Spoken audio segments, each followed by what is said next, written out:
Hello everyone, I am Khushboo ठाक and welcome to all of you. आपका अपना channel शिक्षा मिशन। अभी चैप्टर चल रहा है मैकेनिकल प्रॉपर्टी ऑफ सॉलिड, जिसमें हम stress, strain, modulus of elasticity के बारे में डिस्कस कर चुके हैं।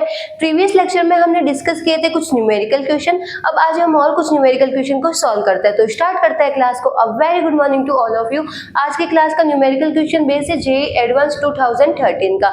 देखते हैं क्वेश्चन क्या बोल रहा है। तो यहाँ पे आपको एक अरेंजमेंट दे रखा है, जिसमें क्या है, दो कॉपर के वायर अरेंज है। दो कॉपर के वायर, जिसमें एक वायर है वो है थिक कॉपर का वायर और दूसरा है थिन कॉपर का वायर। जो फर्स्ट वायर है उसकी जो लेंथ दे रखी है आपको 2L और इसका जो क्रॉस सेक्शन एरिया है इसकी आपको रेडियस दे रखी है 2R। जो थिन कॉपर वायर है इसकी आपको लेंथ दे रखी है L and cross section area का इसकी जो रेडियस है वो आपको दे रखी है R। अब देखते हैं क्वेश्चन क्या बोल रहा है। If arrangement is the stretches by the applying the force at the two ends, ratio of the elongations in thin wire to that of the thick wire is. अब यहाँ पे आपको क्या बोल रहे हैं, जो आपको ये अरेंजमेंट दे रखा है इसमें क्या है, दो कॉपर के वायर एक दूसरे से अरेंज कर रखे हैं। फर्स्ट जो कॉपर का वायर है उसकी लेंथ है 2L एंड इसकी रेडियस है 2R। सेकंड जो वायर है उसकी लेंथ दे रखी है L एंड रेडियस है R। दोनों को हम क्या कर रहे हैं, ऑपोजिट साइड से स्ट्रेच कर रहे हैं। तो जब हम इसको स्ट्रेच करेंगे तो इसमें क्या हो जाएगा, एलोंगेशन हो जाएगा। तो यहाँ पे जो थिक वायर और थिन वायर दोनों में जो एलोंगेशन होगा वो क्या होगा, अलग अलग होगा। तो दोनों को यहाँ पे हमें रेशियो बताना है कि thick wire to thin wire elongation यहाँ पे कितना है।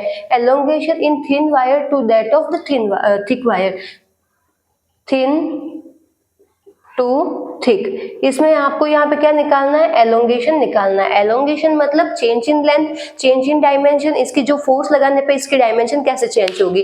अब आप देखो, अगर ये इस टाइप से अरेंजमेंट है, इसको हमें दोनों एंड से अगर मैं इस पे फोर्स अप्लाई कर रही हूँ तो दोनों एंड से जो फोर्स अप्लाई हो रहा है वो क्या हो रहा है, बराबर हो रहा है। तो दोनों ही एंड पे यहाँ पे जब हम इसको फोर्स अप्लाई करके जब हम इसको स्ट्रेच करेंगे तो दोनों ही एंड पे जो फोर्स होगा वो क्या होगा, बराबर होगा। यंग मॉड्यूलस ऑफ इलास्टिसिटी क्या होता है, यंग मॉड्यूलस ऑफ इलास्टिसिटी होता है stress upon strain.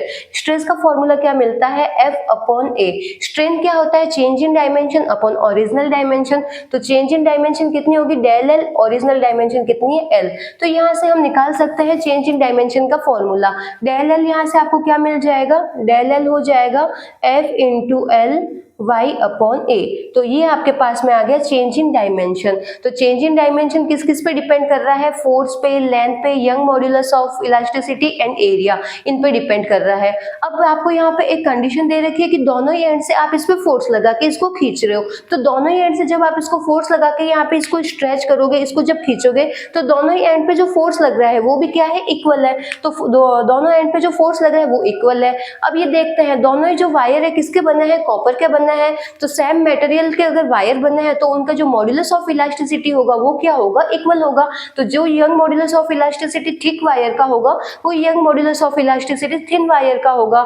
Modulus of elasticity किस पे डिपेंड करता है, ये मटेरियल पे डिपेंड करता है। अगर यहाँ पे हम कॉपर और यहाँ पे हम स्टील लेते तो यहाँ पे यंग मॉड्यूलस ऑफ इलास्टिसिटी दोनों का क्या होता, अलग होता। लेकिन दोनों ही सेम मटेरियल के बने हैं तो वाई भी क्या होगी, दोनों के लिए सेम होगा। अब फोर्स सेम है, young modulus of elasticity same है। तो जो ये डायमेंशन चेंज हो रही है वो डिपेंड किस पे कर रही है, वो डिपेंड कर रही है लेंथ पे एंड एरिया पे। तो दोनों ही वायर को देखो, तो दोनों ही वायर के जो लेंथ एंड एरिया है वो आपको क्या मिल रहा है, डिफरेंट डिफरेंट मिल रहा है। तो यहाँ से हमें एक चीज क्लियर हुई है कि जो चेंज इन डायमेंशन, इसमें जो एलोंगेशन होगा वो एलोंगेशन किस पे डिपेंड होगा, वो डिपेंड होगा लेंथ पे एंड एरिया पे डिपेंड होगा।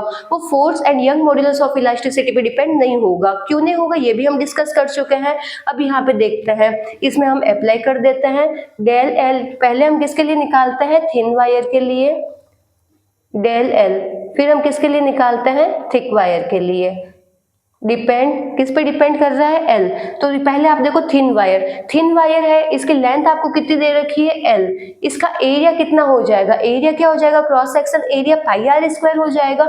रेडियस दे रखी है आपको R, तो ये हो गया पाई आर स्क्वायर। अब लिखते हैं हम थिक के लिए, थिक की लेंथ कितनी दे रखी है, ये जो वायर है इसकी लेंथ दे रखी है 2L। अब इसका हम निकालते हैं एरिया, तो इसका एरिया क्या हो जाएगा, पाई। R की जगह हमें वैल्यू क्या पुट करनी है, 2R। इसका क्या हो जाएगा, ये स्क्वायर हो जाएगा।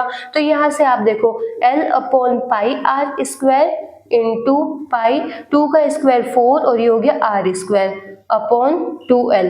l से l कैंसिल, पाई से पाई कैंसिल, आर स्क्वायर से आर स्क्वायर कैंसिल, 4 अपॉन 2 क्या हो गया 2 अपॉन 1। तो यहाँ से आपको कितना मिल रहा है डेल l किसके लिए, फर्स्ट ये है थिन के लिए, फिर आपको निकालना है डेल l थिक के लिए। तो थिन अपॉन थिक का आपको रेशियो कितना मिल रहा है 2:1। तो जब आप इस पे फोर्स अप्लाई करोगे, जो थिन वायर में जो एलोंगेशन होगा वो 2 टाइम्स होगा किसका, थिक वायर का। थिक वायर और थिन वायर दोनों का जो रेशियो कितना मिल रहा है 2/1। तो थिन वायर में जो एलोंगेशन होगा वो 2 टाइम्स होगा, थिक वायर में जो एलोंगेशन होगा वो 1 टाइम्स होगा। तो इस टाइप से इसका रेशियो हम निकालते हैं। एक बार वापस समझ लेते हैं यहाँ पे हुआ क्या है। आपको जो अरेंजमेंट दे रखा है कॉपर वायर का दे रखा है, 2 तरीके के कॉपर वायर है। एक कॉपर वायर है जिसकी लेंथ 2l है एंड इसका क्रॉस सेक्शन एरिया 2r है, क्रॉस सेक्शन एरिया की रेडियस 2r है। दूसरा जो वायर है वो भी कॉपर का है, इसकी लेंथ आपको l दे रखी है एंड क्रॉस सेक्शन एरिया का जो रेडियस है वो आपको r दे रखी है। अब बोल रहे इस अरेंजमेंट में अगर हम दोनों साइड से अगर इसको स्ट्रेच करें तो इसमें एलोंगेशन कितना होगा। तो जब हम दोनों साइड से इसको स्ट्रेच करेंगे तो इसमें जो फोर्स है फोर्स इक्वल लगेगा। तो फोर्स पे ये डिपेंड नहीं कर रहा है एलोंगेशन, क्योंकि दोनों साइड से फोर्स इक्वल लग रहा है। यंग मॉड्यूलस ऑफ इलास्टिसिटी पे भी ये डिपेंड नहीं कर रहा है, क्योंकि ये दोनों ही जो वायर है वो किसके हैं, सेम मटेरियल कॉपर के बने हैं। तो जो ये एलोंगेशन है वो डिपेंड किस पे कर रहा है, लेंथ एंड एरिया पे डिपेंड कर रहा है। फिर यहाँ पे हमने इसको रेशियो में लिख दिया, तो यहाँ से आपको रेशियो कितना मिलता है 2:1। थिन वायर में जो एलोंगेशन होगा थिक वायर के कंपेयर में 2 टाइम्स होगा। जिसको यहाँ तक नोट डाउन करना है नोट डाउन कर लो। नेक्स्ट क्वेश्चन लेते हैं। तो यहाँ पे आपको एक अरेंजमेंट दे रखा है, एक पेंडुलम दे रखा है जिसकी लेंथ है l एंड पेंडुलम का टाइम पीरियड है t। सेकंड कंडीशन में हम क्या करते हैं, इसी पेंडुलम में हम जो मास m है उसी को यहाँ पे हम हैंग कर देते हैं। फिर इसका जो टाइम पीरियड है वो चेंज हो जाता है, वो t से किस में कन्वर्ट हो जाता है, tm में हो जाता है। तो यहाँ पे हमको दे रखा है कि आपको निकालना है 1/y। y क्या है, यंग मॉड्यूलस ऑफ इलास्टिसिटी, मतलब हमें क्या निकालना है 1/ यंग मॉड्यूलस ऑफ इलास्टिसिटी यहाँ पे निकालना है। अब आप यहाँ पे एक कंडीशन देखो कि जो पेंडुलम है, पेंडुलम की जो लेंथ आपको कितनी दे रखी है, l दे रखी है और उसका टाइम पीरियड है t। हमने यहाँ पे कुछ एक्स्ट्रा इसमें जो मास है उसको यहाँ पे हमने हैंग कर दिया है। तो मास की वजह से क्या होगा, इसका वेट होगा, वेट एक्ट करेगा डाउनवर्ड डायरेक्शन में। अब वेट क्या है, एक फोर्स है, मतलब इस पे जब फोर्स अप्लाई होगा तो फोर्स अप्लाई होने की वजह से इसकी जो लेंथ है उसमें क्या हो जाएगा, एलोंगेशन हो जाएगा, तो लेंथ चेंज हो जाएगी। टाइम पीरियड किस पे डिपेंड करता है, लेंथ पे डिपेंड करता है। तो यहाँ पे जब लेंथ चेंज होगी तो इसका जो टाइम पीरियड भी चेंज हो जाएगा। तो यहाँ से हम पहले निकालते हैं टाइम पीरियड का रेशियो निकालते हैं। टाइम पीरियड का रेशियो निकालेंगे तो यहाँ से हमें 1/y मिल जाएगा। 1/y क्या है, यंग मॉड्यूलस ऑफ इलास्टिसिटी का हमें क्या निकालना है, इनवर्स निकालना है। अब यहाँ पे आप कंडीशन देखो, फर्स्ट कंडीशन क्या है, ये है एंड सेकंड कंडीशन ये। हम पहले डिस्कस करते हैं कंडीशन फर्स्ट के बारे में। कंडीशन फर्स्ट में इसका जो टाइम पीरियड क्या है t, तो t इसका है टाइम पीरियड। टाइम पीरियड किस पे डिपेंड करता है, वो डिपेंड करता है l पे। तो टाइम पीरियड क्या हो गया, फर्स्ट कंडीशन में t is equal to 2π√l/g। इसकी लेंथ कितनी दे रखी है, l दे रखी है। g क्या है, ग्रेविटेशनल एक्सेलरेशन। अब यहाँ पे देखो, जब यहाँ पे हमने क्या किया, सेकंड कंडीशन में इसमें जो ऑब्जेक्ट है, एक ऑब्जेक्ट है m, उसको यहाँ पे हमने हैंग कर दिया। तो इस ऑब्जेक्ट की वजह से क्या होगा, इसका वेट बनेगा, वेट एक्ट करेगा डाउनवर्ड डायरेक्शन में। तो इसका वेट कितना हो गया, mg इसका वेट हो गया। अब वेट की वजह से इसमें क्या आ जाएगा, एलोंगेशन आ जाएगा। एलोंगेशन कितना आएगा, तो पहले हम लिखते हैं मॉड्यूलस ऑफ इलास्टिसिटी। क्या होता है, स्ट्रेस अपॉन स्ट्रेन। स्ट्रेस को क्या लिखते हैं, F/A। स्ट्रेन क्या होगा, डेल L/L। तो यहाँ से आप डेल L की वैल्यू निकाल दो। डेल L क्या हो गया, F/L y/A। F/L/y/A। तो यह आपको क्या मिल गया, चेंज इन डायमेंशन मिल गई। अब यहाँ पे सेकंड कंडीशन के लिए आप यहाँ पे देखो, टाइम पीरियड क्या हो जाएगा सेकंड कंडीशन में, तो टाइम पीरियड है Tm। टाइम पीरियड किस पे डिपेंड करता है, टाइम पीरियड होता है 2π√L। अब यहाँ पे हम L न लेंगे, L नहीं लेके हम क्या लेंगे, L', क्योंकि जब आपने यहाँ पे कुछ वेट लटका दिया तो वेट की वजह से क्या होगा, इसमें एलोंगेशन आ जाएगा, तो इसकी जो लेंथ है वो चेंज हो जाएगी। अब इसकी लेंथ क्या हो गई, L' हो गई, मतलब इसमें कुछ ना कुछ क्या हो गया और एलोंगेशन हो गया। डेल L इसकी जो लेंथ है वो क्या हो गई, एक्स्ट्रा हो गई। तो डेल L अपॉन यहाँ पे हम निकाल देंगे g। अब यहाँ से आप देखो एलोंगेशन इसमें हुआ कितना है, तो एलोंगेशन कितना हुआ, डेल L। फोर्स कौन सा लग रहा है इस पे, फोर्स लग रहा है वेट, और वेट क्या है इसका, mg। तो mg/L/A। अब इसकी जो डायमेंशन है, अब आपको इसकी लेंथ कितनी मिल रही है, तो लेंथ आपको मिल रही है L'। तो L' क्या हुई, original length plus change in dimension. तो ओरिजिनल लेंथ तो इसकी L है, अब डायमेंशन चेंज कितनी हुई है इसकी, mg/L/YA। अब आप यहाँ से L को कॉमन ले लो तो यहाँ से क्या मिलता है 1 + mg/YA। तो ये आपको क्या मिल गई, L डैश मिली। अब आप यहाँ पे सेकंड कंडीशन में आप लेंथ को L ना लेके क्या लोगे, L डैश। L डैश क्या है, जब आपने किसी ऑब्जेक्ट को यहाँ पे लटकाया तो ऑब्जेक्ट ने क्या किया, खुद का वेट लगाया। वेट की वजह से ये क्या हुआ, नीचे फोर्स लगा। वेट क्या है, एक तरीके का फोर्स है। वेट की वजह से इसमें एलोंगेशन हुआ, तो इसकी जो लेंथ है, लेंथ इसकी चेंज हो गई। कितनी चेंज हुई, डेल L, इसकी लेंथ क्या हो गई, इंक्रीज हो गई। तो अब इसकी न्यू लेंथ आपको क्या मिली, original length plus change in dimension, आपको मिलती है न्यू लेंथ। अब आप यहाँ पे इसमें अप्लाई कर दो तो यहाँ से आपको क्या मिलता है, T/Tm। दोनों का हम रेशियो ले लेते हैं तो यहाँ से देखो 2π से 2π आपस में कैंसिल हो जाएगा, √g से √g आपस में कैंसिल हो जाएगा। जो टाइम पीरियड है वो किस पे डिपेंड कर रहा है, L और L पे डिपेंड कर रहा है। तो ये अपन यहाँ पे लिख देते हैं L/L डैश। अब यहाँ पे हम वैल्यू पुट करते हैं T/Tm √L डैश की जगह वैल्यू क्या पुट करेंगे, L 1 + mg/YA। अब यहाँ L से L कैंसिल आउट हो जाएगा, दोनों तरफ आप क्या कर दो, स्क्वायर कर दो। T²/Tm², इधर क्या मिलता है 1/1 + mg/YA, ये आपको मिलता है। अब आप क्या करो, इस टर्म को आप इसको इन्वर्स कर दो। तो इन्वर्स कर दोगे तो यहाँ से आपको क्या मिल जाएगा, Tm²T², यहाँ से आपको मिल जाएगा 1 + mg/YA। आपको निकालना क्या है, 1/y निकालना है। तो 1/y की टर्म आपको यहाँ पे मिलेगी, तो ये प्लस का 1 है, उसको आप इधर भेज दो। तो ये हो जाएगा Tm²/T² -1, और यहाँ से आपको क्या मिला है, mg/YA। अब आपको 1/y निकालना है, तो 1/y की टर्म इधर रखो, एरिया एंड mg दोनों को आप उस साइड में भेज दो। तो यहाँ से आपको क्या मिल जाएगा, इस टर्म को हम यहाँ पे लिखते हैं, ये वाली टर्म एक बार वापस हम रिपीट करते हैं, Tm²/T² -1 = mg/YA।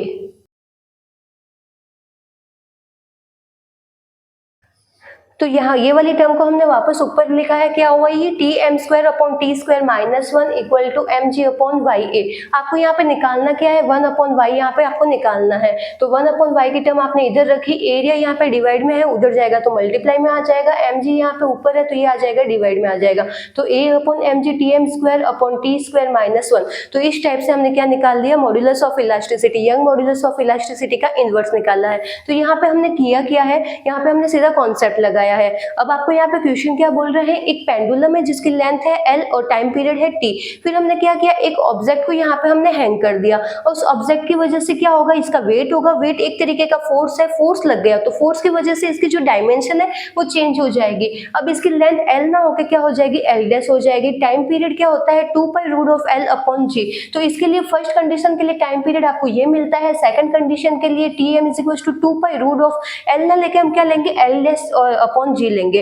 अब यहाँ से हम देखते हैं दोनों में क्या चीज कॉमन आ रही है, 2π से 2π कैंसिल, √g से √g कैंसिल। तो जो टाइम पीरियड है वो डिपेंड किस पे कर रहा है, लेंथ पे डिपेंड कर रहा है। अब यहाँ पे आप देखो कि इसकी जो लेंथ है, लेंथ चेंज कितनी हुई है। तो यहाँ से हम निकालते हैं एलोंगेशन की, चेंज इन डायमेंशन आपको यहाँ से कितना मिलता है, तो ये आपको मिलता है फोर्स कौन सा लग रहा है, वेट लग रहा है। तो यहाँ पे हमने फोर्स की वैल्यू लिख दी। अब इसकी जो न्यू डायमेंशन आपको क्या मिलती है, न्यू डायमेंशन मिलती है original dimension plus change in dimension. तो यहाँ से हमने की तो आपको यहाँ पे न्यू लेंथ मिल गई। अब यहाँ से हमने इसको रेशियो ले लिया और यहाँ से आपको क्या मिलता है 1/y। तो इस टाइप से हमने क्या लिया है, यंग मॉड्यूलस ऑफ इलास्टिसिटी का इनवर्स निकाला है। जिसको यहाँ तक नोट डाउन करना है नोट डाउन कर लो। नेक्स्ट क्वेश्चन देखते हैं। तो यहाँ पे आपको एक अरेंजमेंट दे रखा है, आपको यहाँ पे दो अलग अलग मटेरियल दे रखे हैं, एक है स्टील और दूसरा है कॉपर। एक स्टील है, स्टील का जो वायर है उसकी लेंथ आपको दे रखी है 2 मीटर, और यहाँ से आपको एक ऑब्जेक्ट दे रखा है जिसका मास है 6 kg, वो यहाँ से इससे हैंग है। फिर हमने दूसरा मटेरियल लिया है कॉपर वायर लिया है, उसका कॉपर का जो वायर लिया है उसकी लेंथ है 1 मीटर, और यहाँ पे एक नीचे ऑब्जेक्ट है जिसका मास है 2 kg और वो यहाँ से हैंग है। तो यहाँ पे जो अरेंजमेंट है ना, इसमें हमने दो तरीके के मटेरियल को यूज किया है, स्टील एंड कॉपर। तो अलग अलग मटेरियल है तो यंग मॉड्यूलस ऑफ इलास्टिसिटी भी क्या होगा, अलग अलग होगा। यंग मॉड्यूलस ऑफ इलास्टिसिटी किस पे डिपेंड करता है, मटेरियल पे डिपेंड करता है। स्टील के लिए जो यंग मॉड्यूलस ऑफ इलास्टिसिटी दे रखा है 2 × 10⁻11 newton per metre square, and copper wire के लिए दे रखा है 10⁻11 न्यूटन पर मीटर स्क्वायर। अब यहाँ पे देखते हैं question, find net elongations in composite wire in cross section area of both wire is 2 cm²। अब आपको यहाँ पे क्या बोल रहे हैं, आपको निकालना है कि दोनों में ही चेंज इन डायमेंशन कितना हो रहा है, एलोंगेशन कितना हो रहा है। अब यहाँ पे देखो स्टील का जो वायर है उससे नीचे कोई एक ऑब्जेक्ट है जिसका कुछ ना कुछ मास है, तो ये ऑब्जेक्ट क्या करेगा, खुद का वेट लगाएगा। इस वेट की वजह से क्या होगा, इसमें एलोंगेशन होगा। तो जो स्टील का वायर है उसमें जो एलोंगेशन होगा वो अलग होगा। अब देखो यहाँ पे कॉपर है, कॉपर के वायर के नीचे भी एक ऑब्जेक्ट है, ये भी क्या करेगा, खुद का वेट लगाएगा। तो वेट की वजह से इसमें क्या होगा, एलोंगेशन। तो यहाँ पे जो एलोंगेशन होगा वो क्या हो जाएगा, स्टील का अलग एलोंगेशन होगा और कॉपर का अलग एलोंगेशन होगा। क्यों, क्योंकि दोनों ही अलग अलग मटेरियल है, अलग अलग मटेरियल की जो प्रॉपर्टी होती है वो भी अलग अलग होती है। तो यंग मॉड्यूलस ऑफ इलास्टिसिटी भी दोनों के लिए क्या हो गया, अलग अलग हो गया। अब यहाँ से हम निकालते हैं सॉल्यूशन, इसका निकालते हैं। यंग मॉड्यूलस ऑफ इलास्टिसिटी क्या होता है, F upon A into del L upon L. क्या होता है, stress upon stress, stress upon strain. Stress क्या होता है, force per unit area, and strain क्या होती है, change in dimension upon original dimension. तो यहाँ से आपको मिलता है यंग मॉड्यूलस ऑफ इलास्टिसिटी। यहाँ से आप डेल एल की वैल्यू निकाल, तो डेल एल क्या मिलता है, F into L y upon A. तो हमें जो भी वैल्यू पुट करनी है, किसमें पुट करनी है, डेल एल। हमें यहाँ पे निकालना क्या है, एलोंगेशन निकालना है। तो एलोंगेशन हम पहले निकालेंगे कॉपर के लिए, फिर हम निकालेंगे स्टील के लिए। अब देखते हैं, फर्स्ट कंडीशन है कॉपर के लिए, कॉपर के लिए हम निकालते हैं एलोंगेशन। तो देखो ये जो कॉपर का वायर है, कॉपर के वायर के नीचे जो हैंग है वो क्या है, 2 kg का ऑब्जेक्ट है। तो ये क्या करेगा, खुद का वेट लगाएगा। अब इसका जो वेट होगा वो तो एक्ट करेगा डाउनवर्ड डायरेक्शन में। इसका वेट कितना हो जाएगा, mg। m है यहाँ पे 2, g को हम यहाँ पे कंसीडर कर लेते हैं 10 मीटर पर सेकेंड स्क्वायर। तो ये कितना हो गया, 20। अब यहाँ पे ये क्या है, वायर से ये स्ट्रेच है, तो वायर में क्या लगेगा, टेंशन लगेगा। टेंशन ऑलवेज क्या होता है, अवे फ्रॉम ऑब्जेक्ट, ऊपर की तरफ लगेगी टेंशन। टेंशन फोर्स जब भी होता है वो अवे फ्रॉम ऑब्जेक्ट लगता है। तो यहाँ पे टेंशन फोर्स लग रही है ऊपर की तरफ और इसके जस्ट ऑपोजिट डायरेक्शन में लग रहा है इसका वेट। तो यहाँ से हम फोर्स को इक्वेट करते हैं। टेंशन कितनी आ गई, 20 आ गई। तो यहाँ पे कितनी टेंशन लग रही है, 20 टेंशन लग रही है। अब यहाँ पे टेंशन क्या है, एक तरीके का फोर्स है। अब फोर्स की वजह से इसमें कितना एलोंगेशन आया है। तो यहाँ से हम देखते हैं डेल एल, एलोंगेशन किसका देख रहे हैं हम, कॉपर वायर का देख रहे हैं। तो यहाँ पे हम लिख लेते हैं सी। अब यहाँ पे फोर्स कौन सा लग रहा है, टेंशन फोर्स लग रही है। टेंशन फोर्स की वैल्यू हमें कितनी मिली है, 20। तो वैल्यू पुट करते हैं 20। लेंथ, कॉपर वायर की लेंथ कितनी है, कॉपर वायर की लेंथ है 1 मीटर। वैल्यू पुट कर देते हैं 1। यंग मॉड्यूलस ऑफ इलास्टिसिटी किसका हमें लेना है, कॉपर का लेना है। तो कॉपर का कितना मिलता है, 10 to the power 11, 10 to the power 11। फिर आपको निकालना है एरिया। एरिया आपको यहाँ पे गिवन है कितना है, 2 सेंटीमीटर स्क्वायर। देखो यहाँ पे आपको जो भी यूनिट दे रखी है न्यूटन एंड मीटर स्क्वायर, ये दे रखी है, ऐसा यूनिट आपको दे रखी है, एमकेएस सिस्टम की दे रखी है। तो ये जो सीजीएस सिस्टम है उसको भी हम कन्वर्ट कर देंगे एमकेएस में। तो यहाँ पे एरिया आपको कितना मिल जाएगा, एरिया आपको दे रखा है 2 सेंटीमीटर स्क्वायर। इसको हम कन्वर्ट करेंगे मीटर में, तो ये कितना हो जाएगा, 10 to the power -4 metre square. तो एरिया आपको ये दे रखा है। अब दोनों ही वायर है, उसका एरिया आपको क्या दे रखा है, सेम दे रखा है। तो एरिया की जगह वैल्यू पुट कर देते हैं 2 इंटू 10 टू द पावर -4। अब हम इसको सॉल्व कर लेंगे। 10 to the power -11, 10 to the power 11 -4। तो यहाँ से आपको चेंज इन डायमेंशन कितनी मिलती है, कॉपर वायर के लिए 10 टू द पावर -6 मीटर मिलती है। तो ये अपन ने निकाल दिया कॉपर वायर। कॉपर वायर पे क्या लगेगा, यहाँ पे इसका वेट लगेगा, वेट की वजह से ये क्या हो जाएगा, इतना इसमें एलोंगेशन हो जाएगा। अब हम निकालते हैं स्टील के लिए। स्टील के लिए क्या मिलेगा एलोंगेशन आपको,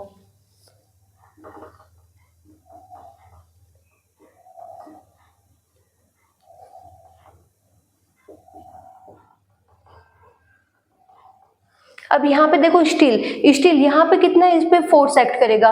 तो यहाँ पे स्टील का जो वायर है उससे कौन सा ऑब्जेक्ट हैंग है, उससे ऑब्जेक्ट हैंग है 6 kg का, जिसका मास दे रखा है 6 kg। अब यहाँ पे देखो ये भी क्या है, एक वायर से स्ट्रेच है, तो इसमें क्या लगेगी, टेंशन। इस पॉइंट पे टेंशन लगेगी अवे फ्रॉम ऑब्जेक्ट, और यहाँ पे जो टेंशन लगेगी सेम टेंशन, जो टेंशन यहाँ पे लग रही है वही टेंशन आपको यहाँ पे मिलेगी। तो टेंशन यहाँ पे क्या लग रही है, नीचे नीचे लग रही है टी टेंशन। अब नीचे टी टेंशन लग रही है तो ऊपर जो टेंशन लगेगी, यहाँ पे मेटेरियल अलग है तो उसको हम क्या कंसीडर कर लेते हैं, T1 टेंशन लग रही है ऊपर। अब यहाँ पे इसका देखो टेंशन T तो नीचे की तरफ लग रही है, और क्या लगेगा, इस ऑब्जेक्ट का जो वेट है, वेट भी एक्ट करेगा। वेट कितना है इसका, mg, m कितना है 6 एंड g हो गया 10, तो कितना हो गया, ये 60 हो गया। तो यहाँ पे T1 की वैल्यू आपको कितनी मिल गई, T1 is equal to T plus 60।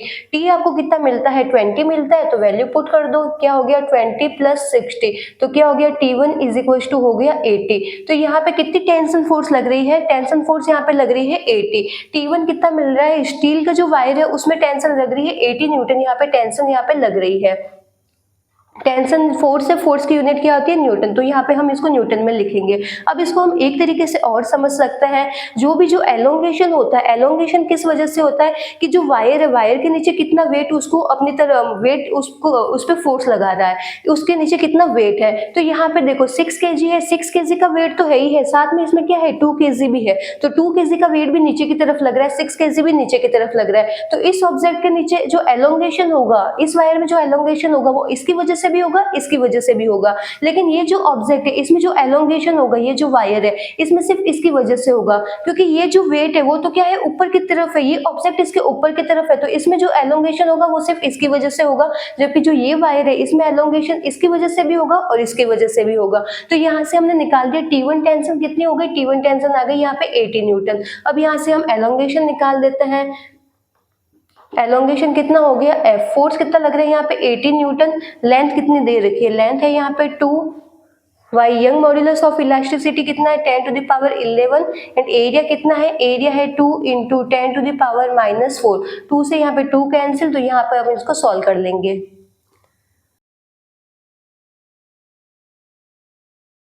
तो ये आपको मिलता है स्टील का एलोंगेशन। जब इस पे फोर्स लगा, टेंशन फोर्स लगी, इस ऑब्जेक्ट पे जो टेंशन फोर्स लगेगी वो किस किस की वजह से लगेगी, तो यहाँ से देखो, यहाँ से तो T ऊपर की तरफ, T ऊपर की तरफ है, यहाँ से लग रहा है T1 ऊपर की तरफ, तो यहाँ पे जो 6 kg का जो ऑब्जेक्ट है उस पर टेंशन फोर्स नीचे की तरफ लगेगी और साथ में इसका जो वेट भी लगेगा। तो यहाँ पे जो फोर्स है वो आपको कितना मिलता है 80 न्यूटन मिलता है। फिर आप यहाँ पे वैल्यू पुट कर देते हो, टेंशन फोर्स की वैल्यू पुट कर दी, लेंथ लिख दिया, young modulus of elasticity and area की वैल्यू लिख दी, तो यहाँ से आपको कितना मिलता है कि स्टील में एलोंगेशन कितना मिलता है। अब आपको यहाँ पे क्या निकालना है, फाइंड नेट एलोंगेशन। नेट मतलब टोटल, टोटल इसमें कितना एलोंगेशन हुआ है, तो टोटल एलोंगेशन कितना हुआ, डेल एल, किस किस का, स्टील का और कॉपर का, दोनों का आप क्या कर दो, सम कर दो।